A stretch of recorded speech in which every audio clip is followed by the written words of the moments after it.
ကိုဗစ်ကာလတုန်းကတည်ဆုံခဲ့တဲ့ကျွန်တော်ဦးလေးအကြောင်းပြောပြပေးချင်ပါတယ်ကျွန်တော်ဦးလေးနာမည်ကဦးတင်ပါဦးတင်ကကျွန်တော်အချစ်ဆုံးဦးလေးထဲမှာပါတယ်သူကကျွန်တော်တို့တိုက်မှာအမြဲတမ်းမနှက်ဆိုရင်တပစီလဲတာတို့ပါတော့အမြဲလုပ်ပြီးတော့လူတိုင်းကသူ့ကိုချစ်ကြတယ်သူကလူတိုင်းကိုလည်းအမြဲတမ်းပြုံးပြတတ်တယ်ကန်ဆိုးကျင်တော့ကိုဗစ်ကာလမှာသူတည်ဆုံသွားတယ်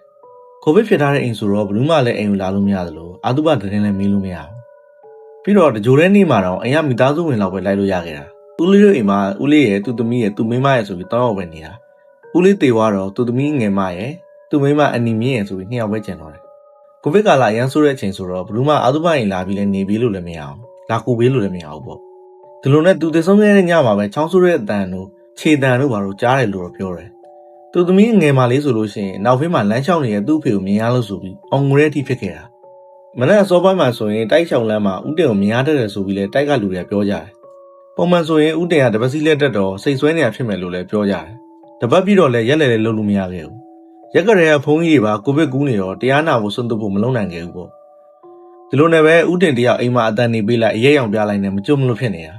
ဦးတင်တေးပြီးတော့2လကျော်လောက်မှပဲဖုန်းကြီးအိမ်ကိုပိတ်ပြီးတော့ရက်လည်းစွန့်သွတ်လို့ရလိုက်တယ်လို့ပြောတယ်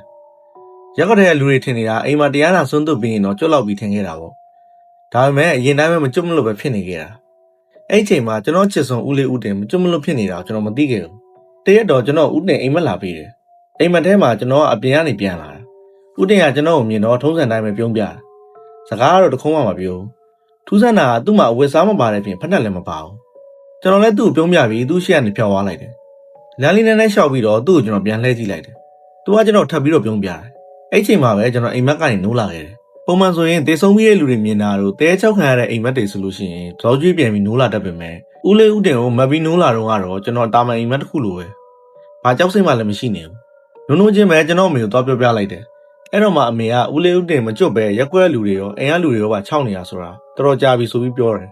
အမေပြောတာတော့အိမ်မက်ထဲမှာအဝတ်ပလာတို့ဖနက်မပါတာတို့မှတ်ရင်တော့ဖုန်းကြီးကိုပြေးခေရတို့တင်ကန်းတွေလှူပြီးတော့ဒီဖနက်တွေပါတွေလှူပြီးတော့တရားနာတဲ့နေဆိုပြီးပြောတယ်ပေါ့နော်ကျွန်တော်လည်းဦးလေးတို့အလှူလုပ်ဖို့တင်ကန်းတွေပါတွေဝယ်ဖို့အမေကိုပတ်စံပေးလိုက်တယ်